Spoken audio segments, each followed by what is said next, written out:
بسم اللہ الرحمن الرحیم۔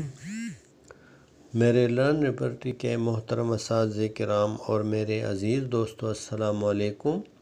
آج کا جو ہمارا ریوبرک ہے وہ ہے مسٹیک یا مسٹیک میکنگ۔ مسٹیک کا مطلب ہے غلطی اور مسٹیک میکنگ کا مطلب ہے غلطی کرنا۔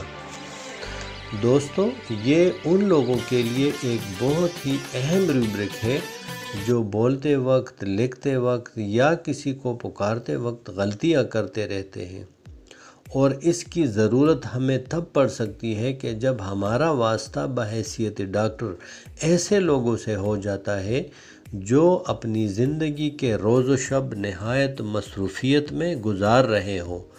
اب یہ مصروفیت کسی طرح کی ہو سکتی ہے، مثلاً وہ کوئی کاروبار کر رہے ہیں، کوئی نوکر پیشہ ہے، کوئی طالب علم ہے، یا زندگی کے کسی بھی شعبے سے تعلق رکھتے ہیں، لیکن جب یہ لوگ بولتے ہیں، لکھتے ہیں، کسی کو پکارتے ہیں تو اکثر غلطی کر جاتے ہیں۔ تو کبھی کبھی ہمارے پاس ایسے لوگ بھی آ سکتے ہیں جو آ کے کہتے ہیں کہ وہ اپنا لکھا بھی پڑھ نہیں سکتے۔ اکثر طلباء آ کر یہ شکایت کرتے ہیں کہ وہ لکھتے ہوئے کچھ حروف مس کر جاتے ہیں۔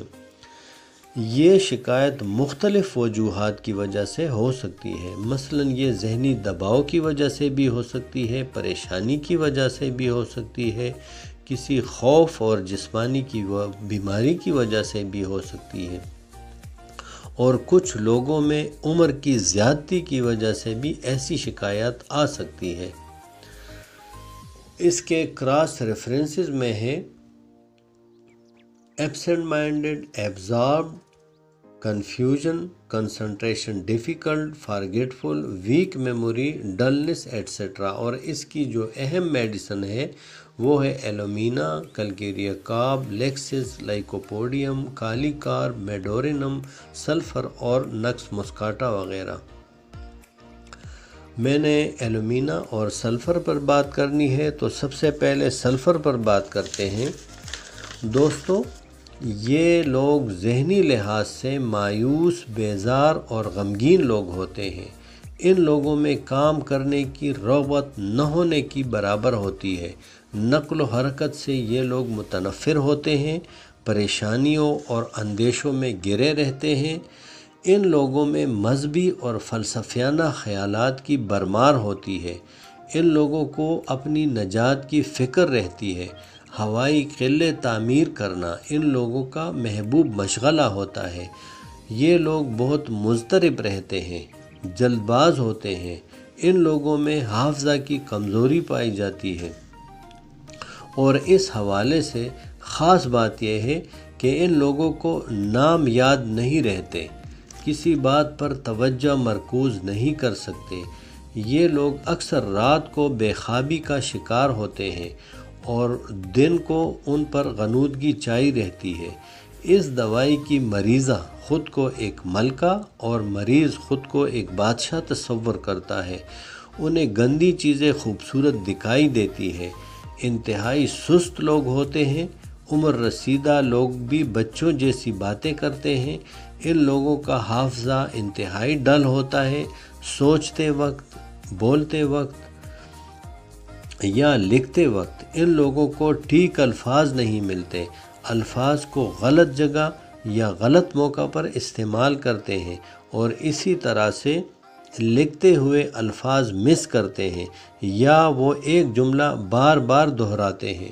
ہماری جو دوسری دوائی ہے وہ ہے ایلومینا۔ دوستو، ایلومینا سستی کے مارے لوگوں کی دوا ہے، کیونکہ ان لوگوں میں بہت زیادہ سستی پائی جاتی ہے، اور سستی کے ساتھ ساتھ ان لوگوں میں خشکی بھی پائی جاتی ہے، اور ان لوگوں میں یہ سستی اور خشکی دماغی اور جسمانی دونوں لحاظ سے پائی جاتی ہے۔ ذہنی خشکی اور سستی کی وجہ سے یہ لوگ کسی بھی چیز کو سمجھنے میں بہت دیر لگاتے ہیں اور ہر وقت الجھن کا شکار رہتے ہیں۔ یہ لوگ الجھن کا شکار اس وجہ سے ہوتے ہیں کہ ان لوگوں کے دماغی نظام میں اور اعصابی نظام میں وہ ربط نہیں ہوتا کیونکہ ان لوگوں کے دماغ میں عجیب قسم کے فضول خیالات آتے ہیں، لیکن ان کو بیان کرنے کے لیے مریض کے پاس الفاظ نہیں ہوتے، وہ اپنے اندر کا حال بیان کرنے کے قابل نہیں رہتے۔ اسی طرح سے جب یہ لوگ مریض بن کر ڈاکٹر کے پاس جاتے ہیں تو جب ڈاکٹر ان سے کوئی بات پوچھتا ہے تو یہ سامنے بیٹھا سوچتا رہتا ہے اور اپنے دماغ پر زور دیتا ہے، لیکن اپنی ذہنی الجھن کی وجہ سے ایسی باتیں شروع کر دیتا ہے کہ جس کا نہ سر ہوتا ہے اور نہ پیر۔ مثلا ڈاکٹر کے پاس آ کر بولتا ہے کہ ڈاکٹر صاحب میں خود نہیں بول رہا بلکہ یہ کوئی اور بول رہا ہے۔ یہ لوگ محسوس کرتے ہیں کہ وہ پاگل ہو جائیں گے۔ ان لوگوں سے جب بھی کوئی بات پوچھی جاتی ہے تو ان کے پاس الفاظ نہیں ہوتے، یہ بہت کنفیوز لوگ ہوتے ہیں۔ دوسرے لوگوں کے نام تو اسے اکثر یاد نہیں رہتے، لیکن ان لوگوں کو اکثر اپنے نام بھی یاد نہیں رہتے۔ السلام علیکم۔